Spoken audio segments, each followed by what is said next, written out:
Iran की तरफ से दावा किया जा रहा है कि उसने मोसाद के हेडक्वार्टर को उड़ा दिया है। ईरान ने मोसाद के हेडक्वार्टर को उड़ा दिया है।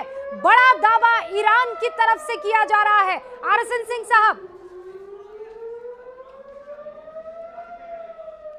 साहब, मेरी आवाज आप तक पहुंच रही है? मैं आपका रुख करती हूँ। नीरज, अगर ईरान ये कह रहा है कि उसने मोसाद के हेडक्वार्टर पर हमला बोल दिया है, धावा बोल दिया है, और अब तक इजराइल की तरफ से इस बारे में कोई सूचना नहीं है।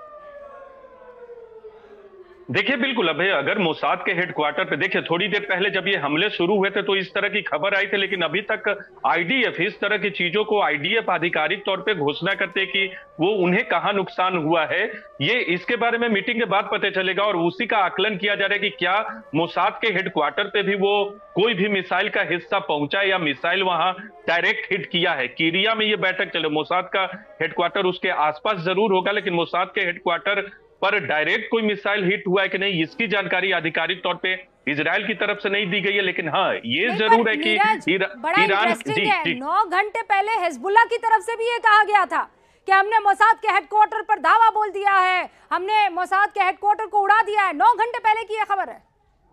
देखिए, बिल्कुल हिजबुल्लाह की तरफ से दावा किया गया था, लेकिन ईरान के मिसाइल ने क्या मोसाद के हेडक्वार्टर को टारगेट तो किया होगा, लेकिन क्या हिट किया है कि नहीं, दोनों में दो बातें अलग अलग है। आप टारगेट करते, कई बार हिट नहीं करते, कई बार हिट हो जाता है, लेकिन रॉकेट जब हमला करते हैं तो कई बार हिट हो जाता है, लेकिन वो टारगेट पे कई बार नहीं रहता। तेल अवीव में ऐसे कई हमले हुए थे हमास की तरफ से, जब वो भले न टारगेट पे लिए हो लेकिन वहां गिरा हो। जैसे अभी आपको याद होगा, यमन के हुती की तरफ से एक ड्रोन अटैक जो हुआ था, वो अमेरिकी दूतावास के महज 50 मीटर के बगल से गया था। हो सकता था वो अमेरिकी दूतावास को हिट कर जाता, टारगेट पे वो नहीं था लेकिन हिट कर सकता था। तो ऐसे हमले होते हैं, लेकिन सबसे अहम बात, अभी तक आधिकारिक तौर पे ये नहीं बताया गया है कि कितने मिसाइल से हमले किए गए, लेकिन बहुत बड़ी संख्या में मिसाइल से हमला हुआ है।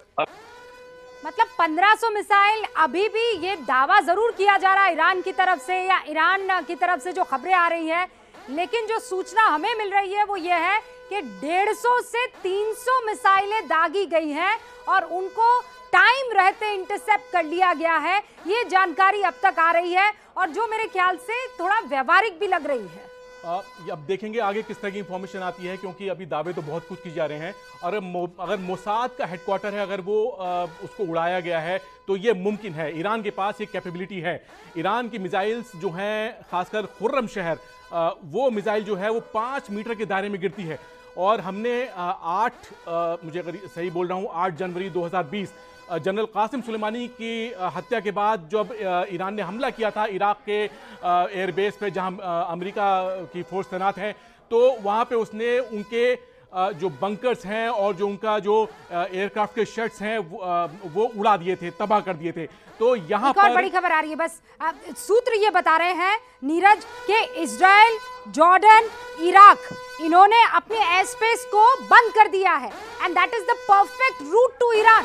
अगर इजराइल, जॉर्डन और इराक अपने एयर स्पेस को अगर बंद कर देते हैं तो इसके पीछे कोई तो रणनीति, कोई स्ट्रैटेजी दिख रही है। हाँ, ये अंडरस्टैंडेबल है कि पूरा का पूरा इलाका अभी रेड जोन में तब्दील हो गया है, लेकिन ये फिर वो मुफीद पूरा का पूरा रूट बन जाता है ईरान की तरफ। बिल्कुल, ये शॉर्टेस्ट रूट है। और यहाँ पर अगर आप एयर स्पेस लॉक करने का मतलब है कि कोई भी आसमान में किसी भी तरह की एक्टिविटी वो मंजूर नहीं करेंगे। और अगर कोई जिसे हम यूएफओ यानी कि जिसे अनआइडेंटिफाइड फ्लाइंग ऑब्जेक्ट है, तो उसे वो मार गिराएंगे। और जॉर्डन के पास ये कैपेबिलिटी है, उसके पास पैट्रियट सिस्टम है अमेरिका के दिए हुए।